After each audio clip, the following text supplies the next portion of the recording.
somehow suppress it, because the next generation will keep us accountable if we suppress it and we dump our trauma on them. So the realities of dying and death, loss during this time, not only loss of our mother, as Reggie said, but also our mothers, but also our fathers, also our jobs. All of these realities that was deeply disrupted by the issue, by coronavirus or COVID. We should deal with this now. It's our responsibility to not let it just lie there and we hope it will pass. And the same is, again, we are again disrupted by the war in Ukraine. And suddenly there's a new reality that we as pastoral caregivers need to deal with. And so will there be many other realities that will cause trauma for us as caregivers. And then perhaps my last response, just to say that we need to learn to be theologians in times of discomfort. I think that is the critical issue. Thank you, Peter. I hope that helps. Christo, thank you. Thank you so much. Let us hear any questions, any comments from the group side. You're more than welcome. Peter? Peter, not a question or a comment, but just a thank you to Christo particularly. He wasn't able to be here today, but and had initially apologized, but shifted things around. And just Christo, thank you so much for doing that. I know that's not an easy thing to do, but we so appreciate your presence here and ability to hear from you, not only in the video, but to be able to engage with you like this. So just to say thank you so much for that. Really appreciate it, Christo. Thank you. It's a pleasure. I see a hand. Let me just say, two hands. The first one is from the guest that just arrived, Binyana. Binaya, I'm not sure how to pronounce your name. And the second one is Professor Ian Nell. You are welcome to come in. Thank you so much. My name is complicated, but it's very easy. It's just Benaya. And I'm so sorry for coming a bit late.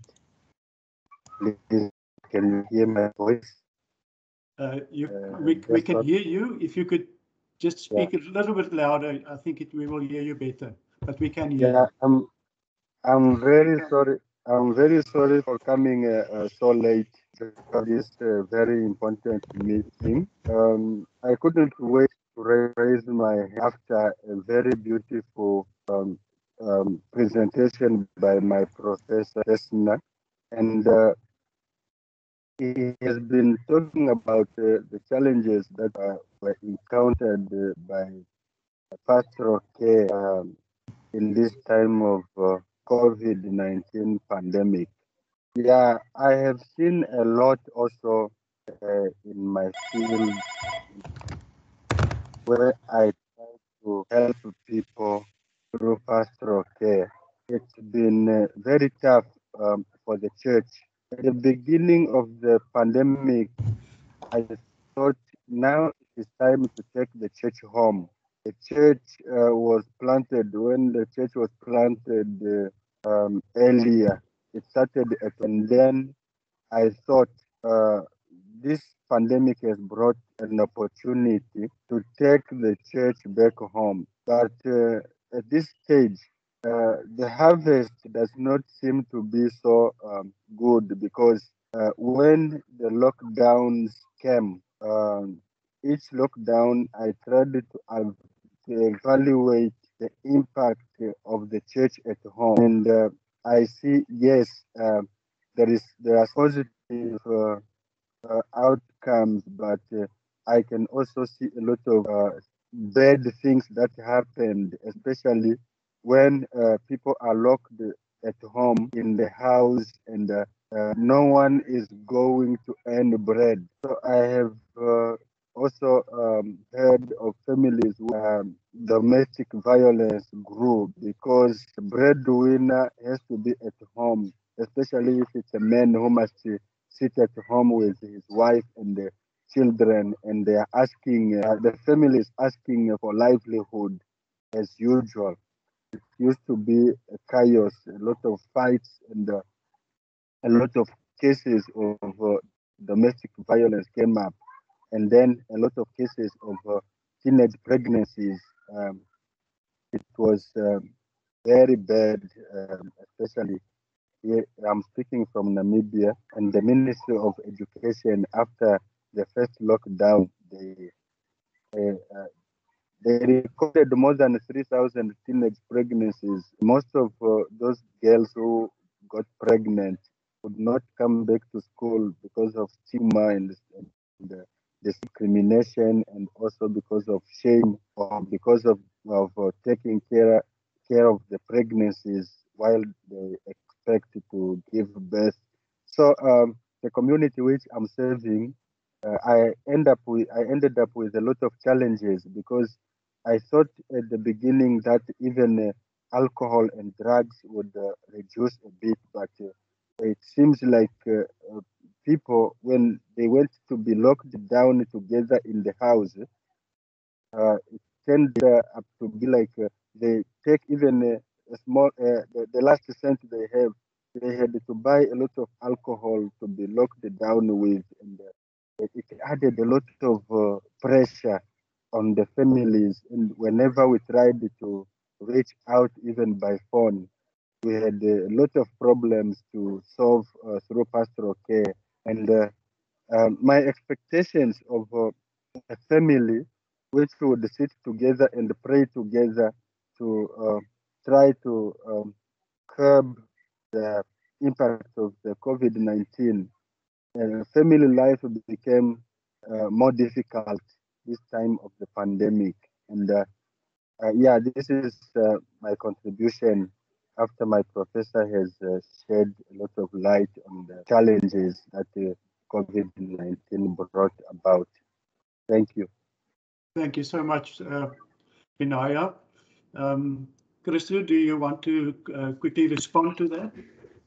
Thank you so much, Benaya. I really appreciate that comment. I just want to make perhaps just one line comment by saying that I think what we realized during the time of COVID is that everything we thought was intact was somehow disrupted. And what we learned is that we were caught in a very vulnerable space in terms of the realities of our relationships with one another, the reality of what theology we practice, how we practice our theology in church, how relevant we are.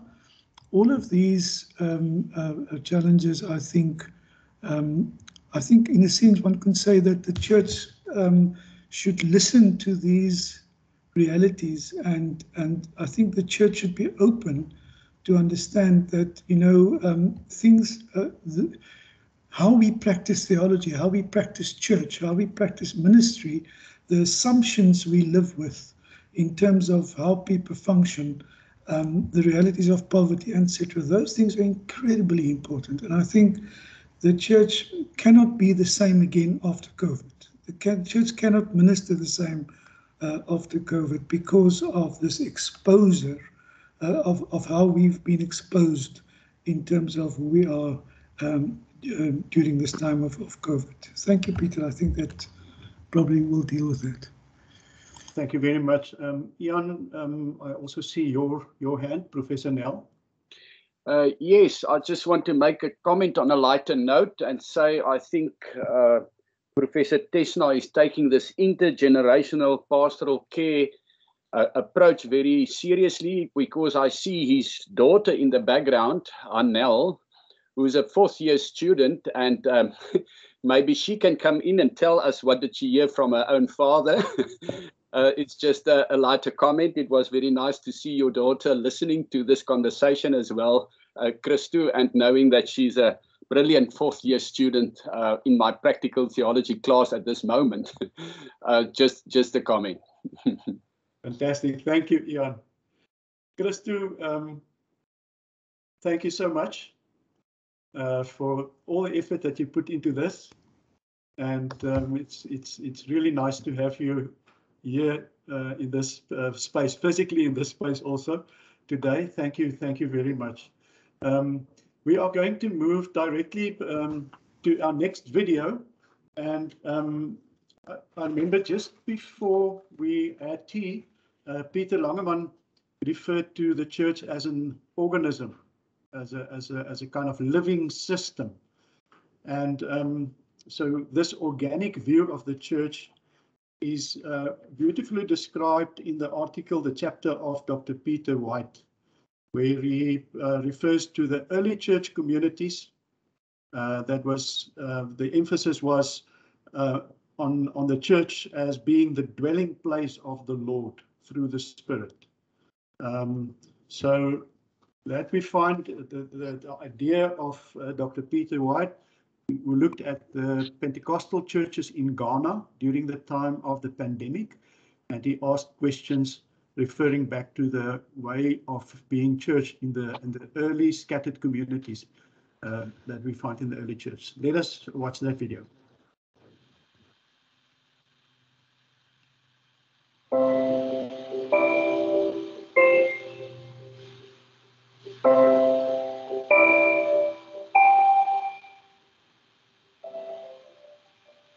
We are talking to Dr. Peter White. He is from Ghana and also now recently appointed as lecturer here in practical theology, specifically missiology. Peter, it's so nice to talk to you. You did some wonderful work for this volume. Thank you for being here.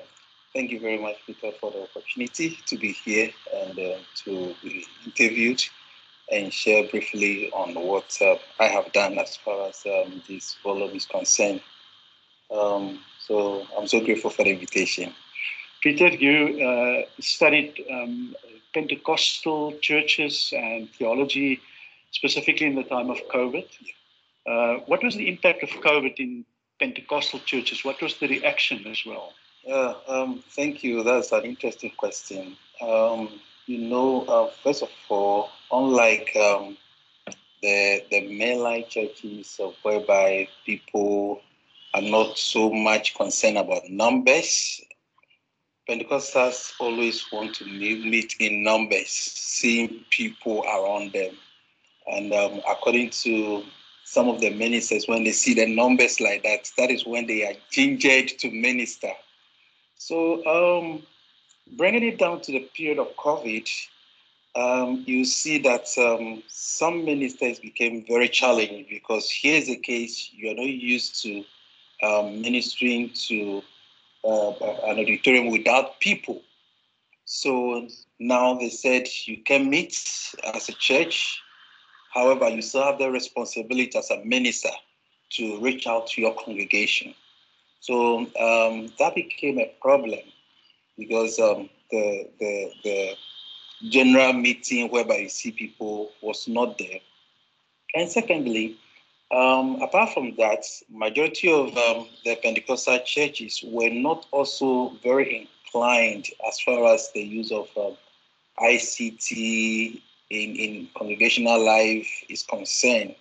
So use of social media in reaching out to their members. So COVID took them by surprise. They were not ready for it. So some of them started trying to learn how to use social media to reach out to people. But it wasn't easy for them because it was something they were not used to. That was the first challenge as far as the congregational life and the ministerial life among the Pentecostals was concerned. So what some of the churches did was that those of them who had television stations and so on, therefore encouraged their members to start fellowshipping through the television channel. And yes, it was a way to solve the problem, but it did not fully solve the problem because it also brings in the issue of loyalty of congregation members. Because now, if we have to fellowship through the television channel, then we have variety of ministers somebody can choose to minister to fellowship with. So issue of congregational lawyership also was challenged because people had options. So that's it. That's another thing we also discovered among the Pentecostals. And apart from that, it also brought financial challenge, especially among the classical Pentecostal churches. When we talk of the classical Pentecostal churches, they are the mainline Pentecostal churches. They are different from the independent Pentecostal churches. So the classical Pentecostal churches, majority of them, what they do is that because they have a centralized leadership, majority of them, their tithes and offering usually goes to the national headquarters. So they don't really have any internal money in terms of support. So because of that, a lot of local churches became very challenged financially. Because where is the money coming from to take care of the needs of other members? So these were some of the practical and technical challenges that Pentecostal churches had at the early stages of the COVID-19. These tremendous practical challenges that you are describing, widespread. When we talk ecclesiology and theology, what would you say were the challenges for churches in these times that COVID-19 exposed, or that COVID-19 enhanced? What were the challenges when you think about ecclesiology and theology?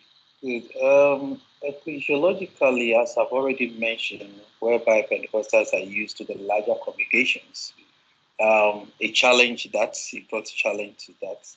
And apart from that, majority of the classical Pentecostal churches are not used to the cell group approach to ministry or churches, or what others may call home churches. So majority of them were not used to it. So technically, Pentecostals have the view that when you're talking of church is when we meet. We meet in the church auditorium, we dance, we shout, we hear the word of God. And it was a limited understanding of church from Pentecostal perspective, forgetting the fact that in the early churches or in the Acts of Apostles, people were meeting in homes. Even as early as Acts chapter 2, we got to know that they were both meeting in temples and in homes, having communions and so on. But Pentecostals were unable to approach church concept from that perspective. So that is the ecclesiological challenge I could talk of.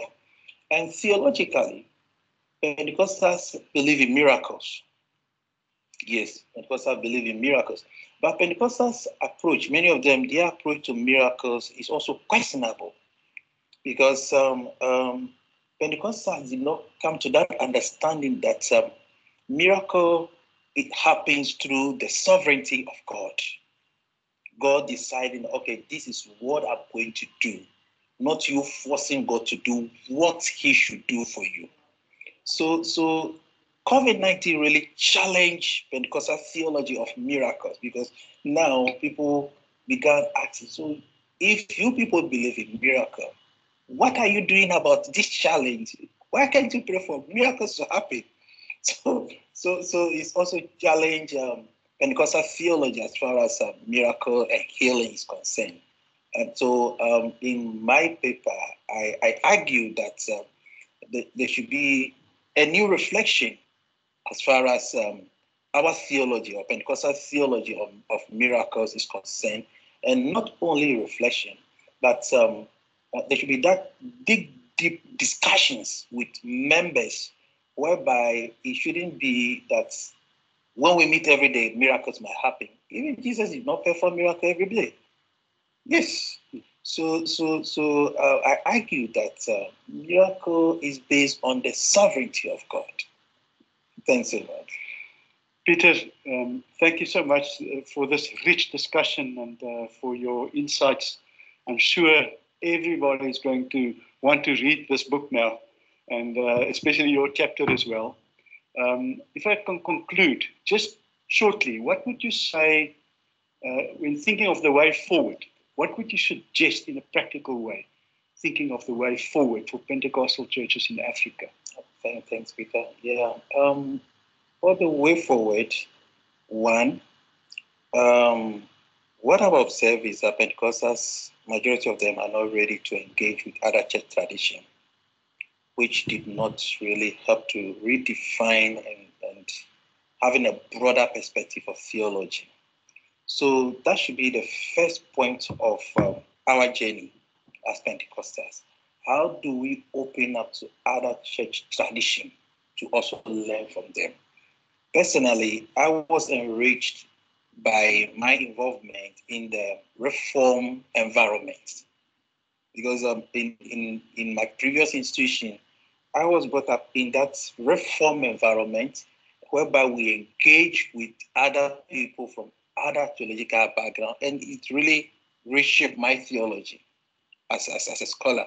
So that should be the first point of reference.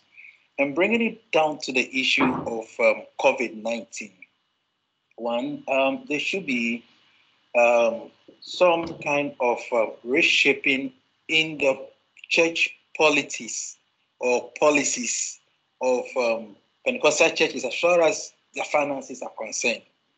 So I'm talking specifically about the classical Pentecostal churches because they have a centralized approach to their finances. So unlike previously, 100% of their tithes go to the national headquarters. Why not saying, okay, at least 25% of the finances should be kept in the local church for some of these challenges? So that is one. And also, one of the reasons why Pentecostal struggles a lot was that the majority of their ministers were full-time and doing nothing. So during the lockdown, that financial challenge did not only affect the congregational members, but also the pastors themselves. So my advice in my paper was that why can't Pentecostals start thinking of tent ministry, whereby ministers will have the opportunity to do other work, other profession, in addition to their call and their ministry. And it doesn't change anything about your call if you want to be a tent minister or a bivocational minister. So it is still an engagement I'm having with some of the mainline Pentecostal churches, and some of them have started working towards it, engaging some of their ministers at bivocational level. So that is what I would say for now. And thanks so much. Peter, thank you so much. I sense that you are talking about some unique challenges for Pentecostal churches, but also some other challenges that we all share. And I just became aware again while you were speaking of how we need each other in times like these. Thank you very much. Thanks so much for the opportunity, and I'm so grateful. Thank you.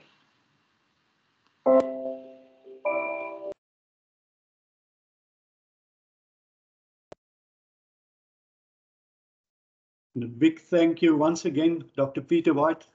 It's good to see you. Thank you, Peter.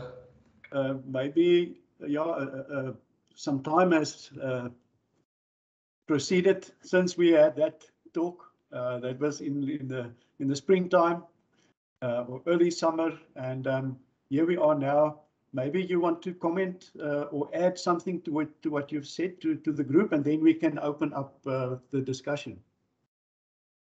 Thank you very much, Peter. And from my side, majority of the issues that I'm supposed to talk about having already been said in the video, because my paper was basically a critical reflection on the ministry and the theology of the Pentecostal movement. Because as theologians, we have to come to that point whereby we sit back and ask several questions that will help our church denomination or our congregation to move forward. That was basically what I did in that paper, using the approaches of the early church, which was also a church under persecution. They did not have that freedom to do so many things as we experienced during COVID. So how do we learn from those experiences? So that was my approach to the whole discussions, and how they were also able to journey in spite of the limitations that they had, using the concept of their home churches in those critical moments. How can we also as Pentecostals learn from that, and shifting away from the larger congregational life and so on? Because apart from that concept of larger congregation, after the publication, what we've also discovered was that because of the pandemic, majority of the Pentecostal churches that who were then renting places for their church services were unable to pay their rents. So it calls for a very critical reflection when we talk of the concept of church, and also the concept of ministry, issues related to miracles and so on. That is what I can say, and I'm very much hoping to hear from colleagues what they also have to say, or the question that they may have as far as this presentation is concerned. Thank you. Thank you, Dr. White. Colleagues, you hear the invitation of Peter. Any comments or questions, you are welcome. Peter, there is a question. Yes, he says, Dr. White, did you have any negative kickbacks from colleagues in the Pentecostal tradition to your paper? Interestingly, the issue of bivocational was picked up by the Church of Pentecost in Ghana.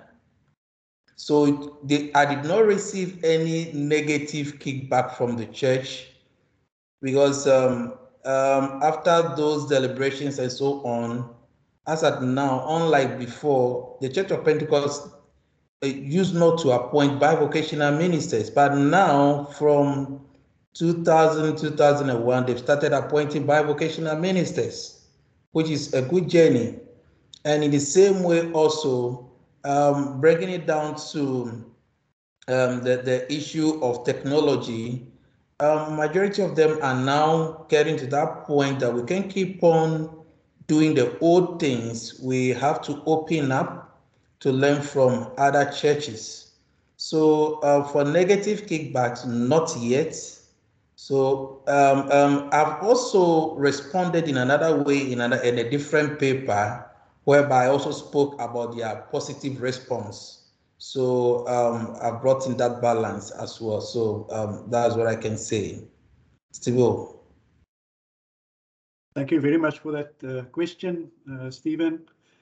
And yeah, I just sense once again that more churches than the Pentecostal churches share in these challenges and problems, and we learn from each other. So the discussion is very healthy and helpful. Anybody else, you are welcome. Comment or a question? I see it is time for us to wrap up and to go to the last session. So, but if you have a quick question or a comment, you are still welcome. Thank you. Friends, I see that I've missed a comment, and if I see the time of that the comment was made, it must have been during the previous discussion. Comment by Ms. Ndebele. I would like to give you the opportunity, if you want to just maybe talk to us about the comment. Learn to be theologians in difficult times when the lecturers themselves are not being kind showing the true attitude approach of being a true theologian. How is that possible? I believe that as true theologians, one must lead by being authentic in leading, and therefore I'm that generation to hold you accountable, saying that what you are teaching is not revealed in your actions or behavior. If you want to just explain the comment or say anything about it, you are welcome in this space. You have put it out there. So let us just open a discussion about it if you want to.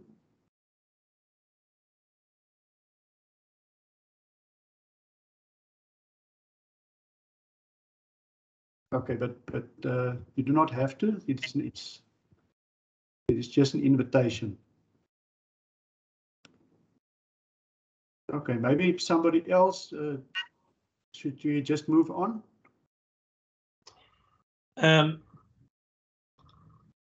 Peter, I saw this question, and I thought it would be a good segue into this last topic that we're going to cover. So if it's okay with you and Ms. Ndebele as well, I'll perhaps ask when I do the intro to Ian, when we do this last topic, perhaps he could talk a little bit about this, because I think he touches on some of this in his actual chapter in the book. Yeah. So it could be quite important. Thank you. Thanks, Peter. I think this wraps it up for this session, and then it's back to you. Yes, thank you so much, Peter. Thank you, colleagues, as well, those who participated in that previous session. We appreciate the work that you've done, and your presence here, and your openness and your vulnerability, and your willingness to engage with us and give us some insight into your thinking. As we come to this last topic, the topic is the COVID and spirituality, theology and deep work. I think in some ways this is really, you know, the pandemic touched us all in terms of the way we do church and the way we worship and so on. But for me, this is the much deeper question of the pandemic actually confronting our theology and actually forcing us to think differently about our theology. And Ian, just to ask you perhaps to comment on I think this was your quote. I noted the quote, but I didn't actually note where it was from in the book. But I thought it was just such a great insight. The quote is this: "A spirituality that is a sign of faith being an answer to the double commandment of love, and being a person of the way, always in transformation, resonating with a theological position that is not ideological or authoritarian, but dialogical, receptive, and relational."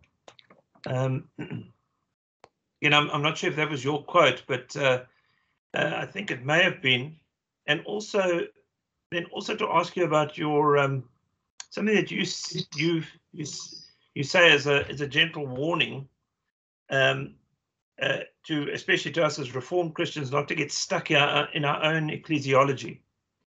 Perhaps to say something about that, and if you're free to, then perhaps this question by Ms. Ndebele about you know, kind of living out as Christians, as leaders, as theologians, you know, living out what we profess. Yeah, thank you for the opportunity. First comment is that was not a quote from my chapter. You must have picked it up in another chapter. But I can fully agree with the quote.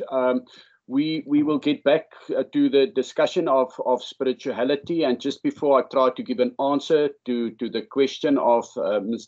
Ndebele, I just want to also point to the fact that my video was a video, and maybe Simba can help us with it, as a whole introduction to the volume. So you will hear many of the things that we've already discussed. So maybe Simba can cut that part and move forward to where I've got a short discussion on the chapter on spirituality. Except if you're ready to listen for the 11 minutes to the whole video, but I will be recapping because it was actually the first video, and I already mentioned that some of that aspects at the beginning. But coming back to the comment of Mrs. Ndebele, I think it's a very important question. It's of course a question that cuts right to the essence of us as lecturers. So it's a critical question to us. And of course, there have to be an integration of theory and practice, integration of personality and what we do. And I think we all strive to be whole persons, not to be only intellectual people, but help the students in different ways, also being pastoral, like we heard from the colleague Peter and also Christo Tesna when they spoke about a pastoral prophetic approach. But at times it becomes difficult to be wholly integrated, in the sense that in the academics we work with credits. Students do have to earn certain credits, and you are assessed and evaluated, and that makes it many times difficult because you've got to be strict. So there's times, I think, to be pastoral and to accommodate all the problems that students have. And we've got a lot of compassion with many difficult circumstances that our students come from. But at one point, then we have to assess the work that has been done. And I think then it becomes important that we kind of move away from the emotions and ask the questions, is this work up to standard? Did the student perform? And then many times it might be that we come over as not compassionate. And then, I mean, this critique of her might be true, but there are a point that we do have to be strict in terms of assessing, giving credits, etc. So I guess she refers to all our lecturers. Maybe she's got somebody specific in mind that I don't want to hear now. But I take it, and I'm also asking myself critically, is it true of me? And so continuously we try to reflect on what we're busy doing when we're teaching.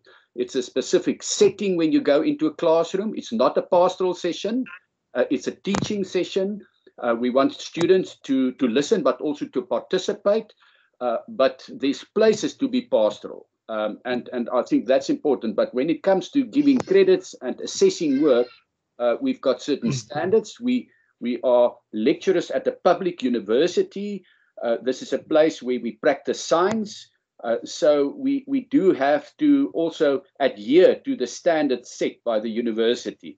So then it might be possible that she could experience us as not so pastoral, etc. So I just wanted to, I hope I commented, and she's very welcome to ask me some more questions. This is also, I think, a safe space to ask these questions. So thank you for the question. Okay, Peter, I don't know if you want some more on the chapter. Maybe we must first listen to the video, and then we can have a discussion on spirituality. Let's do that. Let's go to the video, and we can come back and pick up some reflection questions afterwards. Thanks, Ian. Thank you so much. Prof, now, so I picked a section. I'm not quite sure this is the appropriate one that you would want the conversation to start from. Ian, I must say I really enjoyed working through and reading these chapters. And I can say that you and your colleagues really will help congregations and communities think about the impact of COVID-19 and the way forward as well.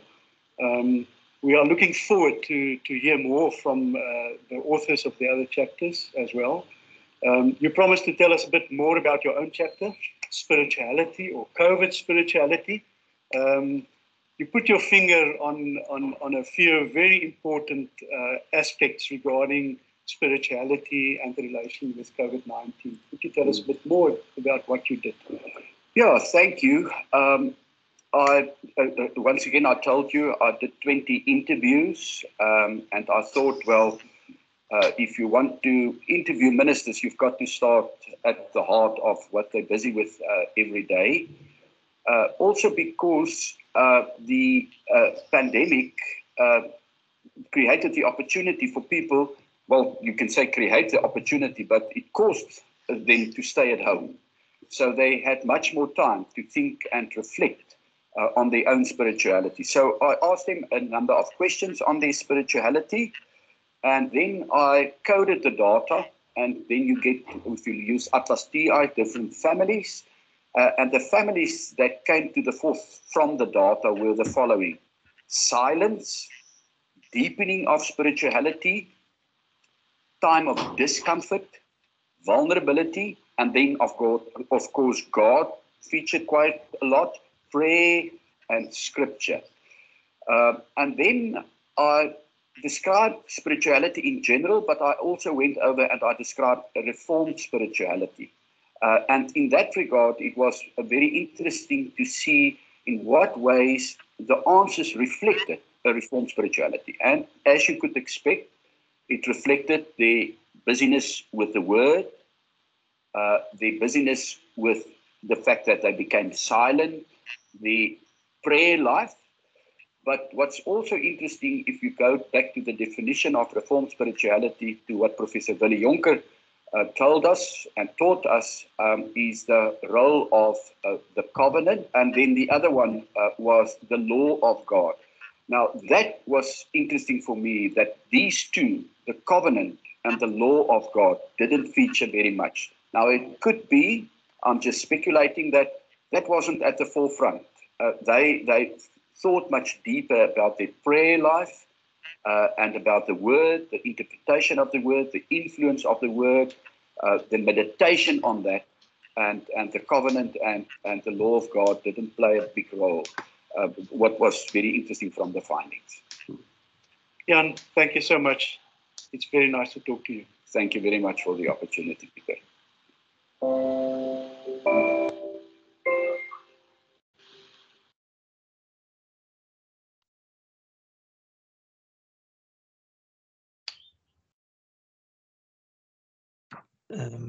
Thank you so much. Thank you so much, Ian, for that. Anything you'd like to add to that? And also, just before I ask you that, I mentioned in the introduction, I wasn't sure if you had answered this, but this warning that you give in your chapter about not getting stuck in our own ecclesiology for Reformed persons, I thought this was just such a valuable insight and something good for us to remember. You also talk about the illusion of our own agency in building God's kingdom. I also thought these are very evocative phrases. Perhaps you could, just embellish on those a little bit. I found it very interesting and wondered, what lay behind that, perhaps a little for you. Okay, it relates.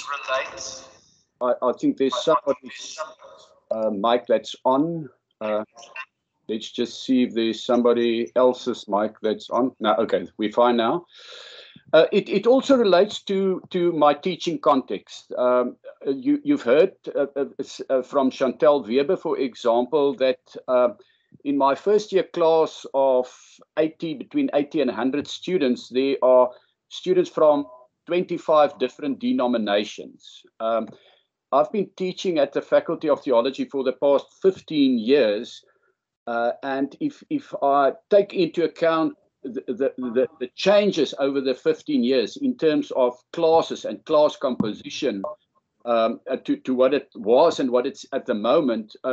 During this time, I realized at some point, but I'm teaching practical theology from a Reformed perspective, and I'm using Reformed examples, but there's many other different denominations sitting in front of me, and in a certain sense, I'm excluding them. So I made huge changes in the way I taught practical theology. Now, of course, it's much easier as a practical theologian because we teach about the different practices. We say that theology is one, consisting of sources, beliefs, and practices. We've got the entry point of practices. So in that sense, it becomes easier, for example, to speak about the things such as baptism and show to the different ways we actually baptize people, and then go to the different traditions in terms of creeds on baptism, and then go back to the way we read the Bible. But that is what I mean by opening up our ecclesiologies, because we tend to think just from our own perspective. Also, the fact that this faculty is 160 years old. For 140 of those years, it was a Reformed faculty. And suddenly, as you could see also in the people that contributed to the book, we are from different denominational backgrounds, working from different angles. That's what's so wonderful about a colleague like Peter White, that comes from a Pentecostal, but also do have appreciation for the Reformed perspective. You could hear that. So that's what I mean by opening up ecclesiologies and engaging with students from different backgrounds, helping them in class discussions to engage with each other, to share their different experiences. And even from a first year level, you find that if you work with practices, it's actually very easy to get them into conversation. I normally start the year by showing them a movie, Son of Man, where Jesus was born in Khayelitsha. And suddenly you've got this white students questioning, but how is it possible that Jesus could be born black and in Khayelitsha? And the dialogue in the movie is in Xhosa, and suddenly you've got the black students explaining to the white students what's going on here because they can understand the language. So that's the kind of thing I'm speaking about, opening up ecclesiologies, because already in thinking and reflecting about the practices of faith, we are, of course, thinking and reflecting on faith communities, and that is ecclesiology. So, a comment or two on that. But I'm open for questions. Thank you. Any questions? Any comments also that you would like to make? I see a comment here from Ms. Ndebele again. Moral arguments have meaning. Need we are free to express, choose, and that our actions are moral or immoral to the extent that we have freedom of such system is being applied to students. It seems to be a comment about agency and morality and agency. Ian, do you want to tackle that? Answer that? Maybe she can part in the conversation and tell us a bit more about what you mean by moral argument. Of course, moral arguments have meaning, but I want to hear a bit more what she is exactly referring to here. So because it looks more like a statement than a question, so maybe she can react. Sure, Ms. Ndebele, anything you'd like to add to that? Perhaps in terms of context, or just if there's perhaps a question that you'd like to ask. And while you're considering that, are there any other questions for Ian? Anything you'd like to say? Comments? I'm not seeing anything, but we can leave it open. Ian, I think you will be with us right to the end, so if something does come up, we could perhaps pick it up later. Our next video is Marilyn Stein, and I think Marilyn is here. It's here earlier. Yes, there you are. Hi. Hi. So glad to have you with us today. Thank you so much. Yeah, it's a pleasure. Thank you. You spoke something about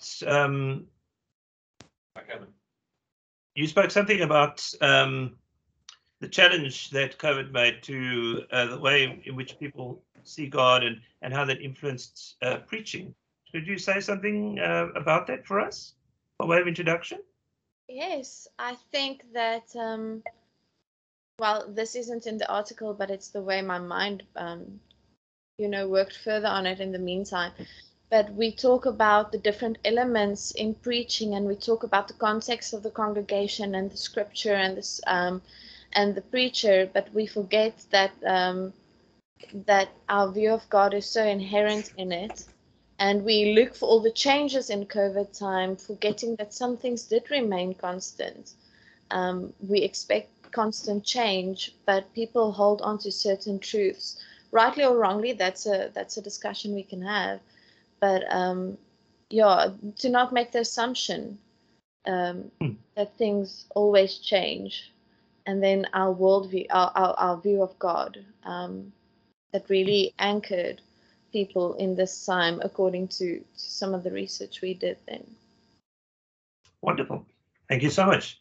Let's go to the video and we can come back to you afterwards to get some reaction. Thanks, Simba.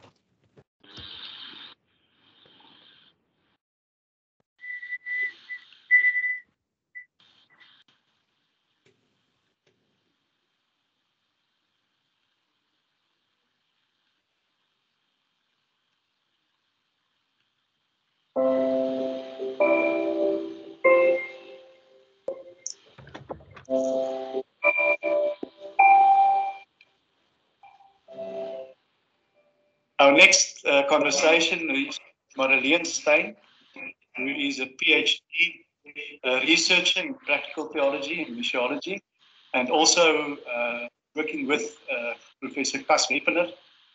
Marlene did a fascinating study on preaching during the early stages of COVID. Marlene, will you tell us why did you decide to do this research, and what was it about? Thank you very much. So this research actually started with another article.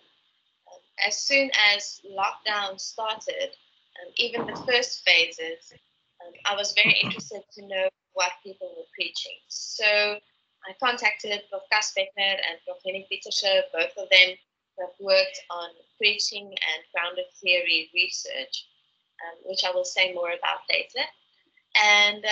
And we decided we're going to see what people are preaching about within the first 2 weeks of lockdown, and that's the end of March. And so we did a lot of work there, and it was very interesting publishing an article on what people were preaching. And so when the opportunity came to do another article on preaching in COVID time, we thought maybe it would be a good idea to see how the sermons progressed, how the preaching progressed during the pandemic. So it was inspired by the work of Albert Camus' The Plague, in which the minister, Father Panelu, the priest, he preaches one thing at the beginning of the plague, and then as the plague progresses, he shifts in his preaching. He starts talking about we instead of you. He takes a softer tone. His idea of what hope means in dark times changes. So at that stage, the thought was, how did it change in the South African and the Dutch Reformed Church's context? And therefore, I took a look at the sermons preached at the end of March, the end of May, and the end of June.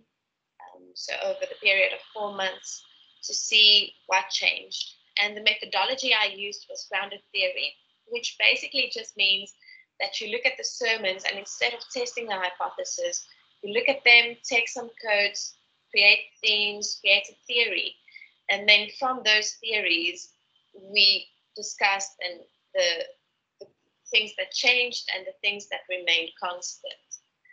And basically, we found that there was some progression, but the interesting thing in the research was that there were also some constants.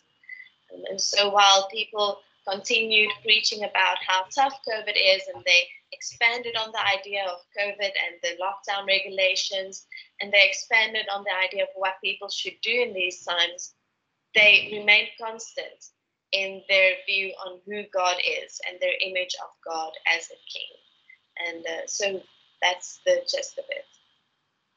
Marilyn, you are also a preacher, and you preached during COVID, in the early stages of COVID, in Saldanha, where you work as a minister. And yeah, so it's also a very personal research. You've also experienced some of these things yourself, and it was like a mirror that you looked into while you were working, and you could just sense it when reading your article, how personal it is for you yourself as well. What were your findings in an academic sense, but also personally? What were your findings and maybe the questions that arose during these research? So the findings, as I shortly stated earlier, was that the image of God as the King remained constant. And that I found quite surprising, as I thought that we would change our image of God, as happened in the case of the plague. But the constant theme of God as King really says something about our theology. And one of the things I found interesting, preaching, but also looking at it on an academic level, is there's so much uncertainty. And it says a lot that we grab onto this constant. Promoting this constant, that if I say that it's an image of God as a King, it's about God being in control, God being near, even though it's God feels far away, but God is immanent in that. It's the idea that God's love can conquer all. And those ideas all support this idea of God is the King, the constant, the strong one, amidst this terrifying for some circumstances.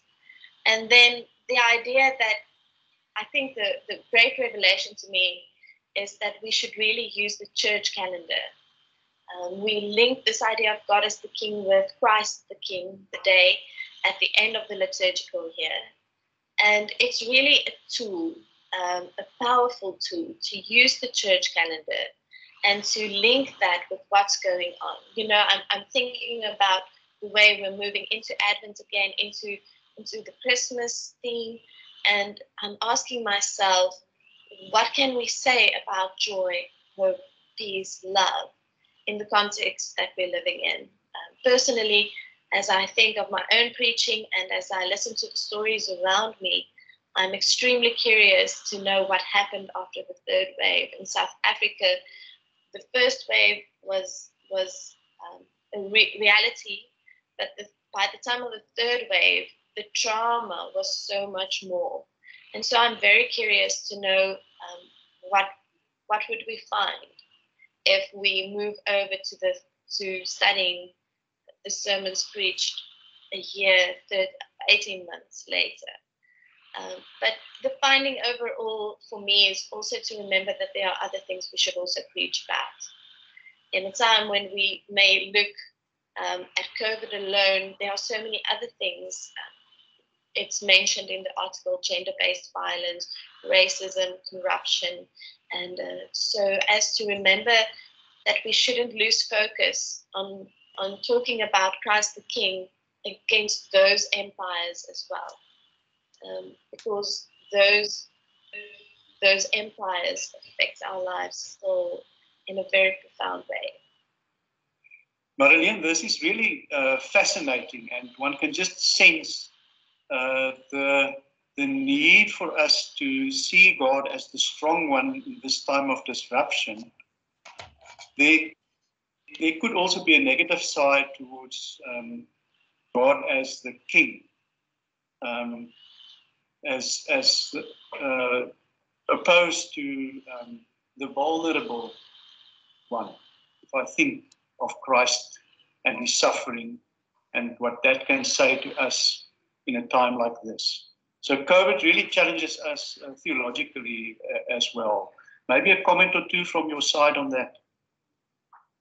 Yes, I think that in times of suffering, it may be alluring to grasp to the strong image, but we should also remember the strength in Christ the King as the vulnerable, suffering King. And it's in Christ's vulnerability that people can also feel a presence and feel that God understands some of the trauma that people are experiencing. So maybe we can work on it to expand our idea of God and Christ as the King, to see how we can connect people suffering. Your research really deepens the conversation, and we want to thank you for that, and hope to see a follow-up article to see what happened during the long third wave. We're looking forward to that. Brilliant, thank you for your time. Thank you very much. It's a privilege.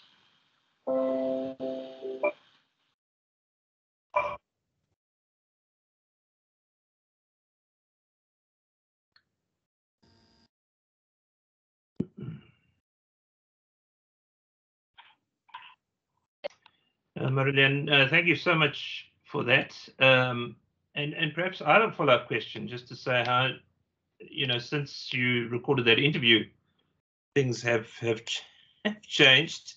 Do you think there's a change in people's perceptions of God as a result of kind of living through this this pandemic now?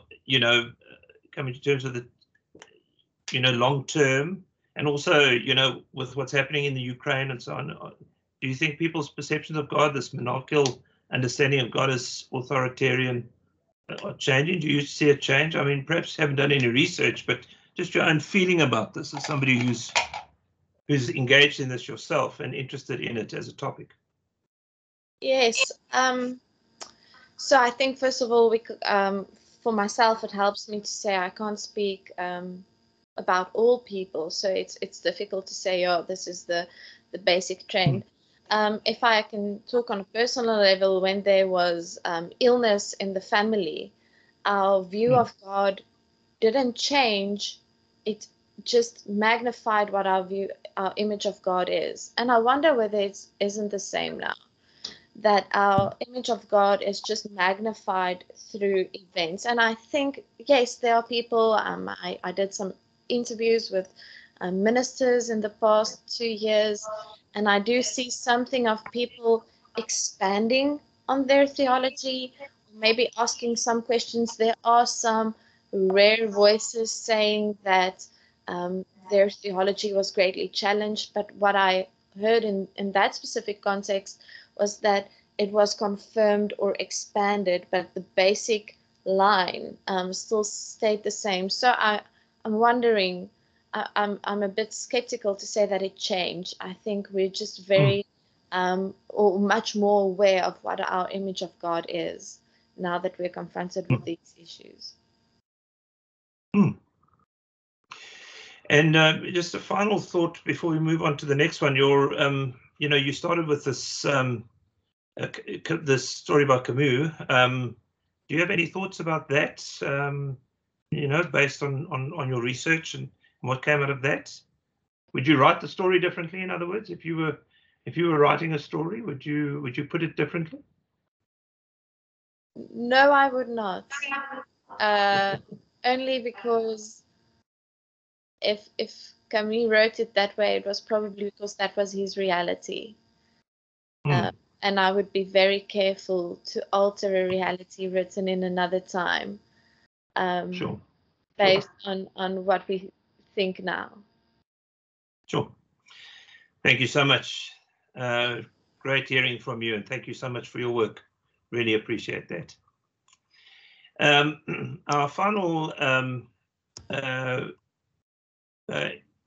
insert today is going to be from David Breton, and David wasn't supposed to be with us, but I did see him in the group. David, are you still here? He did make an apology, but then I thought I did see him. Yes, Peter, I'm here. Hello. Welcome, colleague. Good to have you. You had said that you wouldn't be able to make it, but wonderful to see you. And we're going to finish with your particular contribution. But I wanted to ask you about something that you say in your chapter about faith leaders should walk with people and assist them in experiencing authentic connection between church and their lives. And perhaps just a comment about that as we lead into your interview. Hi, Peter. Thank you for that question. Yeah, I mean, this is really something that I picked up quite often when speaking to young people, is the disconnect that they perceive is between, the expected faith expressions within their own lives and the understanding of what they call church people in the difficulties and the challenges and the doubts that they have been dealing with. And I mean, since we, I wrote this contribution, I also thought about this more and read a bit about it more, and concepts like toxic positivity or toxic Christianity, living with a hope that's not supposed to be realistic, but it's in denial of the realities of young people. That's the one thing that I pick up when I speak to people about that. So that's the main thing, is that often we want to teach, and we faith formation for us is that we teach young people or other people in terms of the hard truths, the blacks and whites of the gospel, but not really making the effort of intersecting that with what they experience and the doubt that they live with, the challenges that they have in their own lives. But also sometimes we because of that, we sometimes also miss those small signs of hopes in people's lives, and when missing that, we miss an opportunity for helping people to move forward in their own faith experiences, but in life in general. Thank you so much. Let's move to the video, and then we'll watch, and then we can come back and have a reflection afterwards. Thank you, Simba.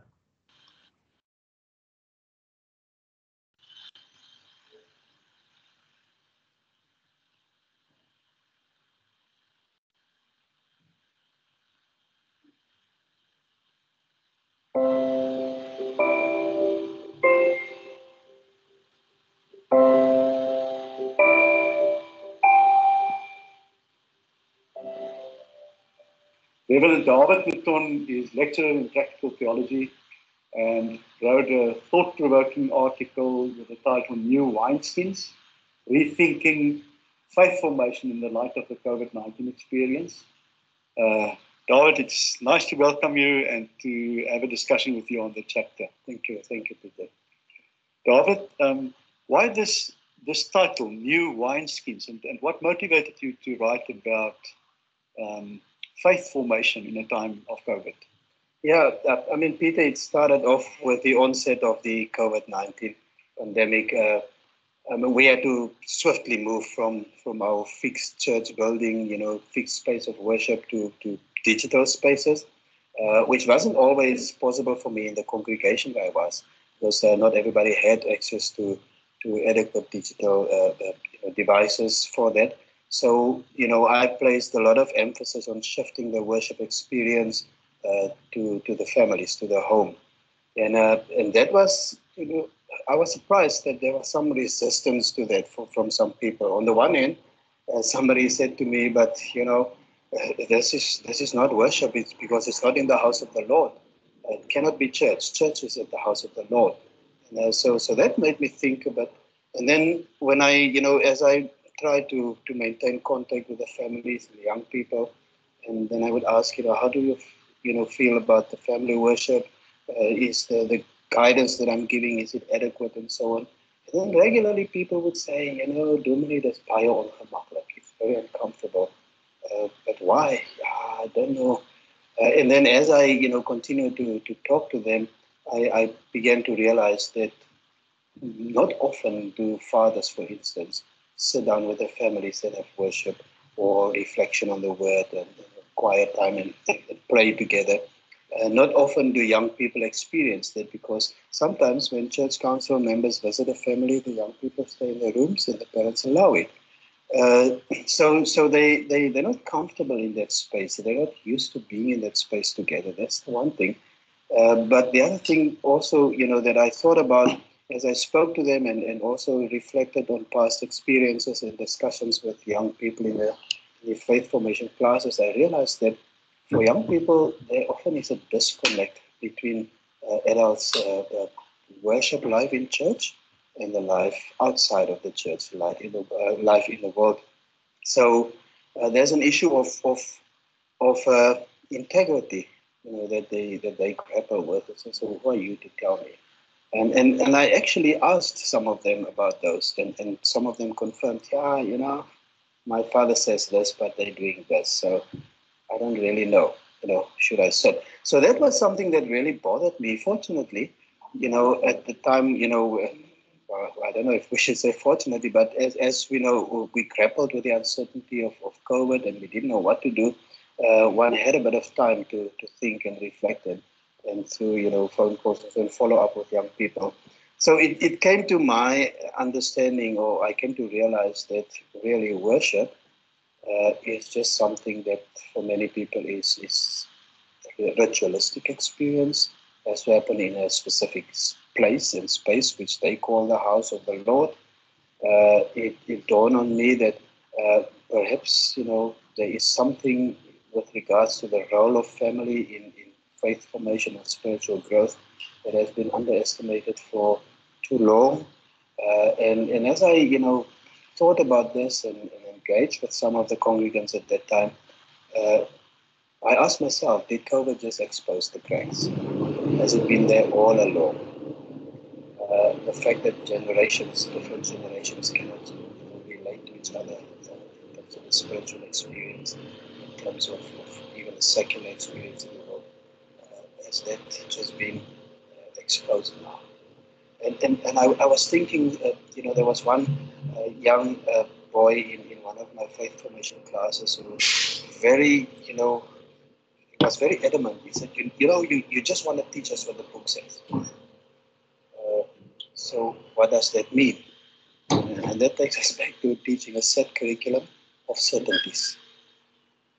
And young people don't live with certainties. Even us as adults, we don't live with certainties. We live with doubt.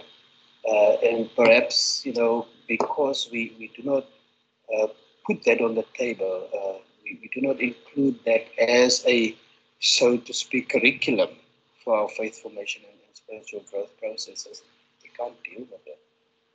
So my thinking with the new skins, I've been journeying with this new skins theme for a while in my life personally. Thinking of, just what Jesus says, you can't do new things, and present that in the old, worn out packaging kind of, as you had up to now. But it's also not just about the packaging, it's about what you put in that packaging. So when we speak of new wine skins, new wine, in terms of faith formation and spiritual growth, my thinking is that perhaps we should think about what it is again. How should it look like? What should it look like? What should it be for people?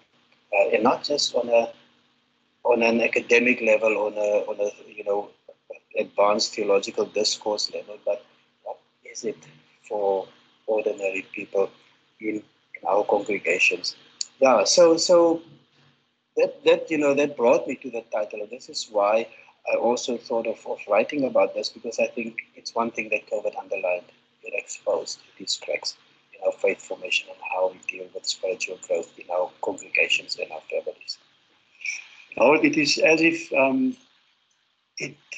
it stands out in different chapters in this book, how COVID worked like a magnifying glass, and in the instance of what you are describing, showing the cracks.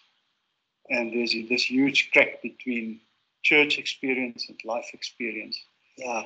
But I'm also speaking from my own context, being a minister in the Uniting Reformed Church in Southern Africa. We work with what we call the integrated ministry model. And the intention, of course, and the thinking behind it is that all ministries are entangled and dependent on each other and in support of each other, whether it's, finance and administration or congregational ministries and so on. But the reality is that many of these ministries in many congregations still functions as sub-organizations within the congregation, within the church. So each one in their own silo. Everyone has as an overarching, one of the overarching aims is faith formation and spiritual growth. And often we do it in our own different ways, whether it's part of the choir or the youth ministry or the women's ministry.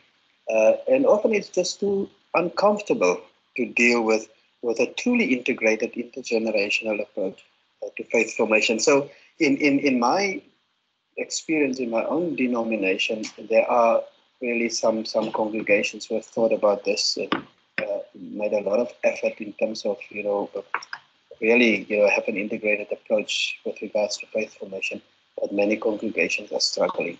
So in a way, it's also a call to my own house, saying, what do we mean when we speak of faith formation? What do we mean when we speak of spiritual growth? Do we actually consciously and in practice relate faith formation and spiritual growth, or are we separating those two without even thinking about that?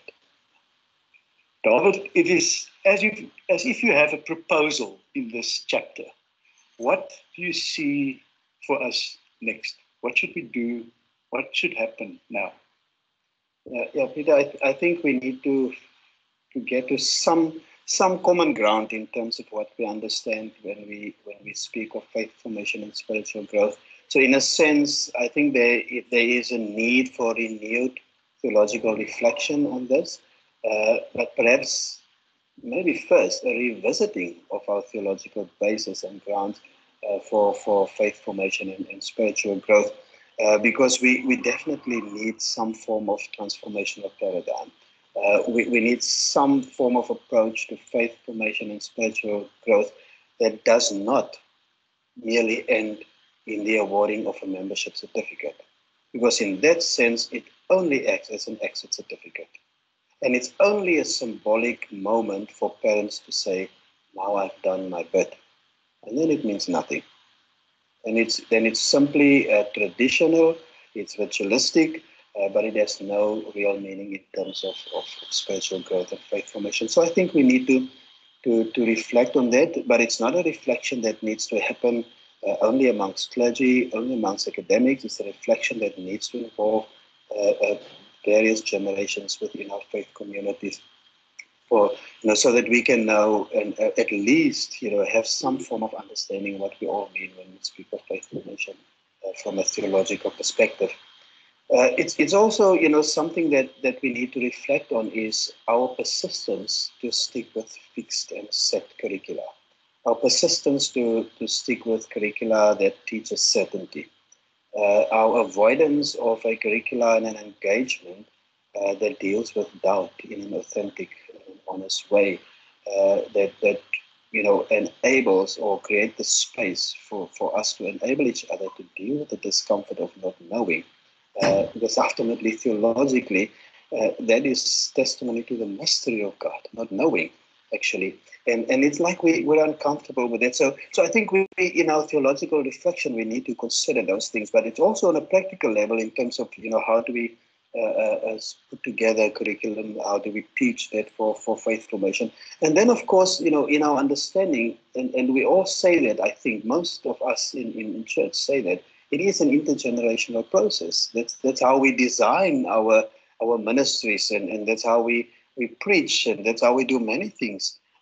But do we truly understand what lies behind that? Do we understand how the dynamics between different generations creates identity, affirms identity? How the dynamics between the different generations provide mentoring space to journey together, spaces of safety? Do we understand that faith formation is not an issue only for the young, but it is particularly a challenge for the young because it's an issue for the adults, because it's an issue for older people? Do we understand that? So I think we need to reflect on that. And just as a sideline, Peter, what I end with in the chapter, I start by saying this is not a neat, fail-proof plan that I'm providing. This is actually just a basis for discourse, a basis for further discussion, for consideration in terms of how we can move forward and what we may have to look at and focus on as COVID is exposed to us. So I also think that, we often in church, we only use people who are willing. People are not necessarily always equipped and called and blessed with the particular gifts for the ministry they're willing to do. And that's a kind of a tough one for the church, because you don't show people a way who wants to serve God. But how do we lead and guide them into ministries that actually, speaks to their own calling, that speaks to their own gifts that they've received? And with faith formation, Sunday school, those things, that often happens, that you have people who are very willing and they are, from a spiritual perspective, they're quite willing and able to do that. But from an educational, paradigm, or from a pedagogical paradigm, they struggle.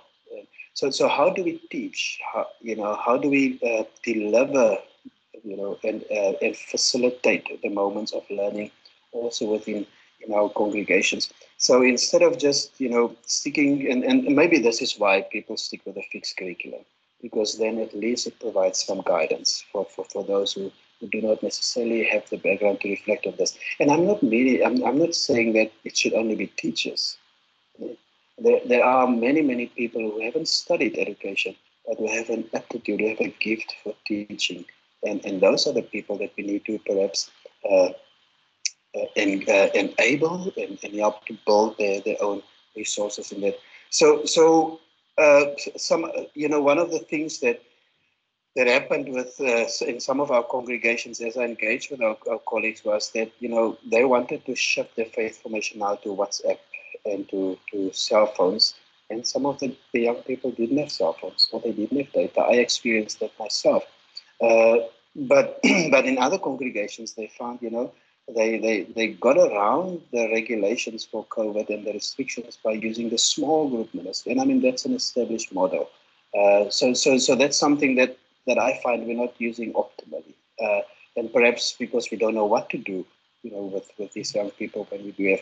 But we also need to think about hybrid approaches, not just sitting after church or on a Monday night or whenever you have your catechism classes, but a hybrid approach where you engage young people both, face to face physically, but also in the digital spaces where they are often more comfortable, where they often feel more free to express their own views and express themselves, because that experience or that sense of discomfort or uncertainty that comes with an adult in their presence, that's not there all the time. So maybe that's something that we need to consider, but also involve them in co-creating our curriculums, in co-creating our learning experiences, our learning spaces, and our learning activities, so that it speaks to who they are, where they are. So, and that's something that I really think that, and particularly in my context, I think there is a challenge, is how we deal with this whole issue of secularization with postmodern thinking. How do we deal with science? How do we deal with the multiplicity of truths that we experience out there? Young people are not faced by that. That's their reality. That's where they live. We struggle with that. And we transfer that struggle to them because we want to teach them certainty. And now suddenly we create in them the doubt about the uncertainty. And we suddenly make them feel, inadequate, or maybe they feel, well, I can't grasp this, so maybe I'll just stay away.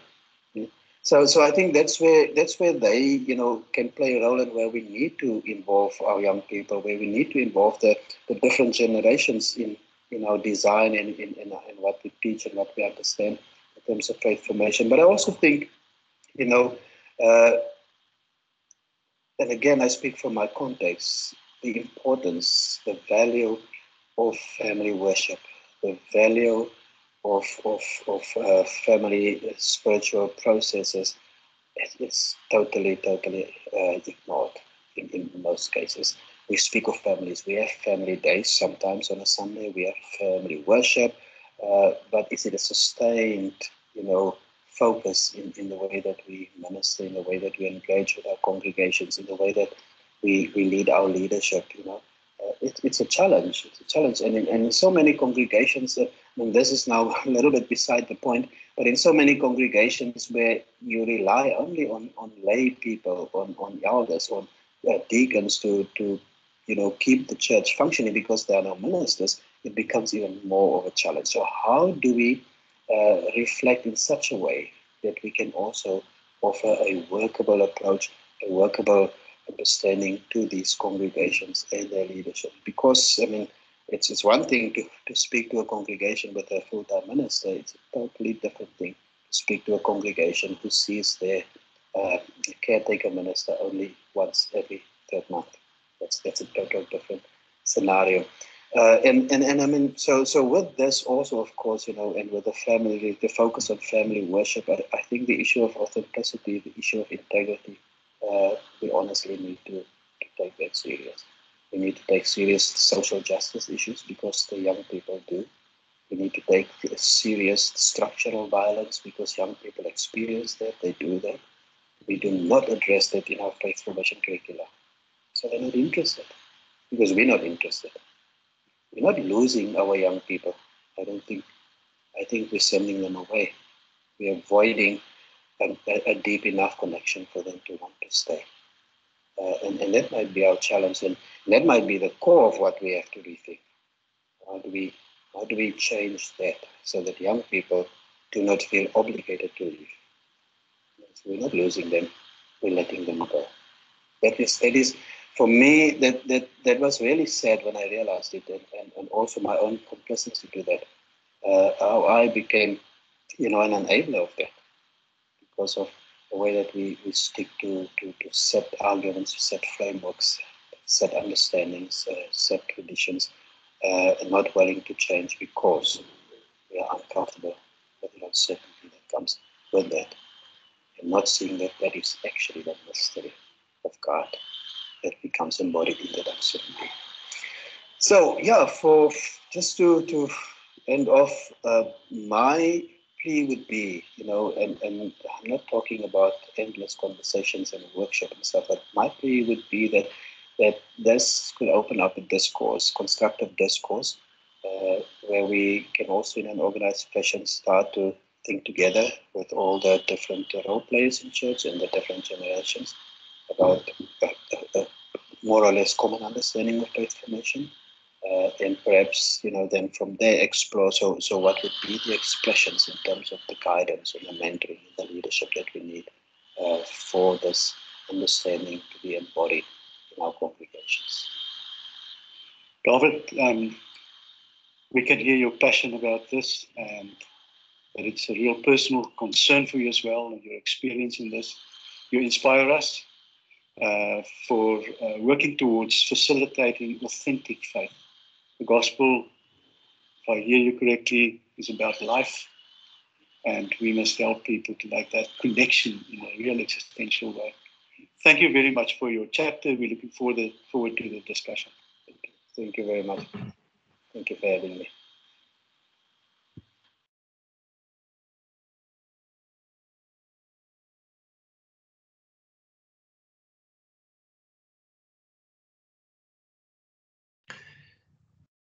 So, David, we left this video to the end because I think the questions that you're asking, the points that you're raising, really are kind of the link between what we've learned in COVID and what we've seen as some of the things, and where we should go. Just this idea of new wineskins. It's been a little while since you had that interview. Any thoughts since on this topic for you? Something you'd like to add or contribute in this new the time since you did that interview? Yeah, hi Peter. No, let me just check. It's not my sound. Yeah, Peter. No, I mean, I spoke to some of our S-class participants a number of weeks ago, and just the one thing that I think, coupled with that whole concept of where does our faith expressions, our faith practices, and our faith formation processes, where does it cross the border from living hopeful to denialist, toxic positivity? That's the one thing that I think that I'd like to explore a bit more. And then the next thing that I've also been thinking about since the publication is living with a spirituality of imperfection, a spirituality of vulnerability. And sometimes I wonder if I even understand what that means in terms of the actually living that and embodying that. So that's the one thing. And then the next level, of course, is how do you lead people into embodying such spirituality of vulnerability or imperfection, if you want to call it like that. So those are the things that I'm looking forward to, and just to think about and talk to discuss with people about. And hear what people on the ground and in congregations think about those ideas. So fortunately, we're just starting together with some colleagues from Pretoria and Bloemfontein and Northwest University. We're starting with a project looking specifically at faith formation and catechism within the four Dutch Reformed sister churches. And I mean, it's just beginning now, so I don't want to say anything more about that. But asking this question, what happens in our faith formation processes? What happens in our churches? Why do we get the idea that faith formation or catechism classes actually only leads to an exit certificate or some sort of symbolic ritual for parents to say, I've done my bit, now you're on your own, my boy.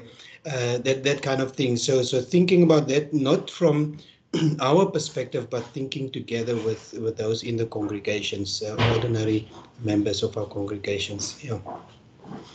And I mean, if anybody has a question, I'll try to answer that. One of the things that I've learned early in my life is to be comfortable with not having all the answers. So I'll try and just join the conversation if anybody has a question. Thank you, David. Thank you for that. I was with Neelis a little while ago, and he was talking to me about developing a theology of disaster. And I thought, I love that phrase. How difficult it is for us often to deal with, to find in our theological paradigm a space for disaster, things that seem out of control. It comes back a little bit as well to what Marilyn was saying about our concept of God. Yeah. So thank you so much. I'm not picking up anything in the chat. So I'm not seeing any hands up, which means answered all the questions that there were, I think. We have a couple of minutes before we end. We will end it a little early, but we have got a couple of minutes. So let me just say, if there's anything you've been dying to say or to ask, this is your opportunity. To any of the contributors, not all of them are still with us, of course, but if there's something that you would like to ask about or know about, or a comment you'd like to make, you are free to do so at this point.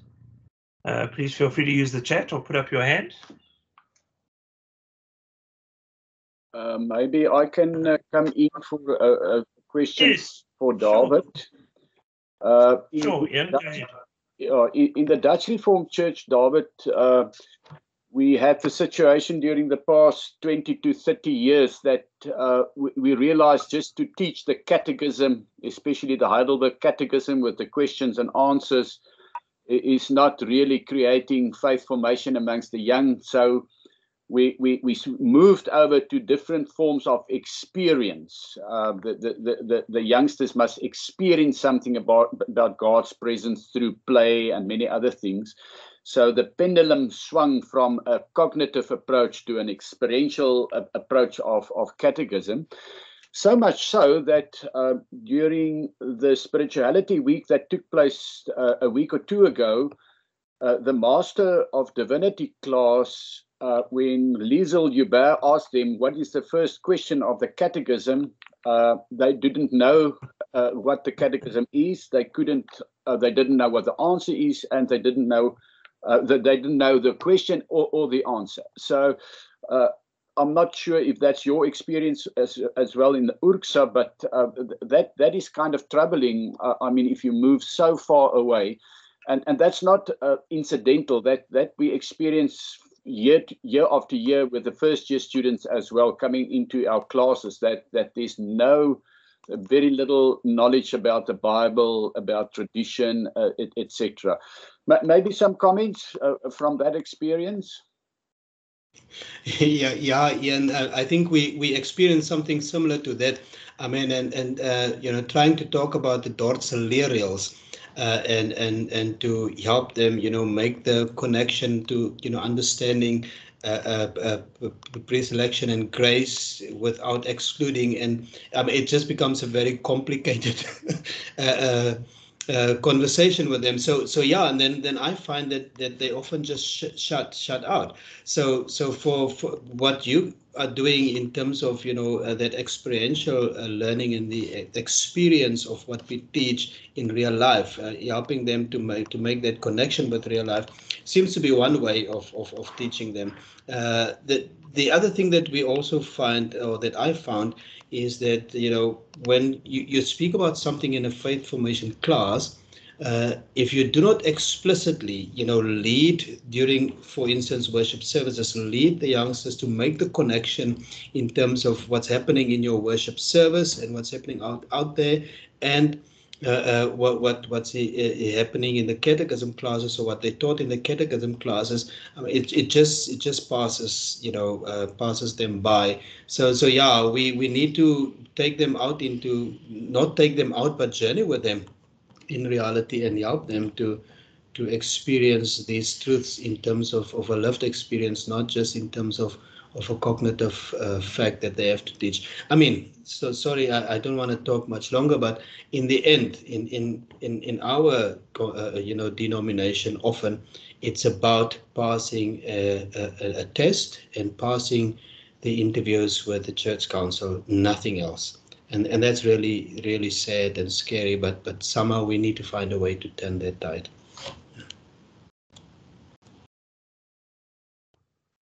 Thank you. Thank you so much, David. I see a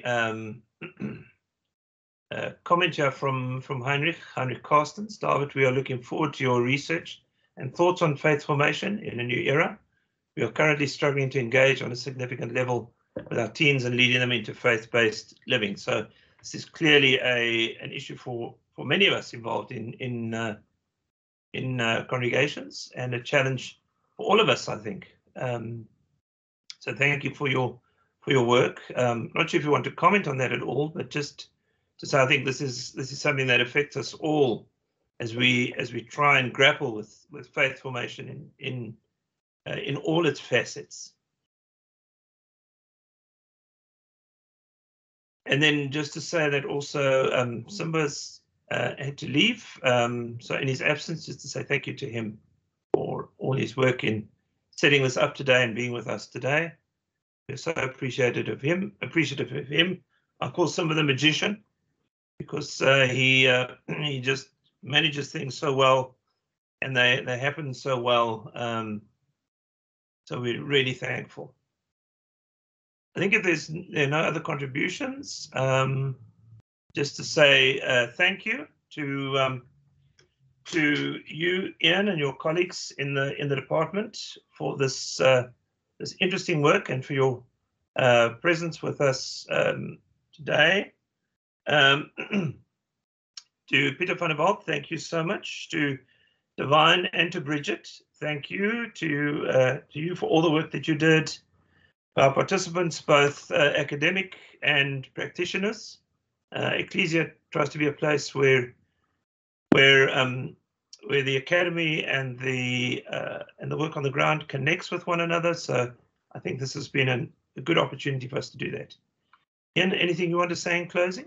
Yeah, just thank you to you who came up with the initial idea to have a webinar, and that at the end we realized. I remember we once tried it last year, and then we had that COVID wave again, and we had to cancel that. So for persevering with the effort, I think everyone that participated really enjoyed. And then a special bit of thanks to Peter also, not only for writing the last chapter and for systematizing what we did, but also for having all the interviews with us and for all the organization that was behind that. Really a thank you to you, Peter, for helping us setting up all. It wouldn't have been possible without the videos, because many of us are busy teaching and it's all over the place. Yeah, and for what you as a team did from the side of Ecclesia to make it a possibility. I don't know if Peter want to have a final word, but because he wrote the final chapter, maybe he wants a final word. Definitely not a final word, Ian, but I really agree with what Simba said about informative and the challenging. It's really it's not easy, but it helps in our sense making when we take hands and discuss and do the analysis and use the head and the heart. And it's really a privilege to be part of this and be part of this learning community. Thank you so much. I'm not going to look into the mirror to see myself for a month now. It was a bit much today. Thank you. Well, thank you, Peter, and thank you, Ian. Thank you, colleagues. We're done for the day, and thank you for your presence.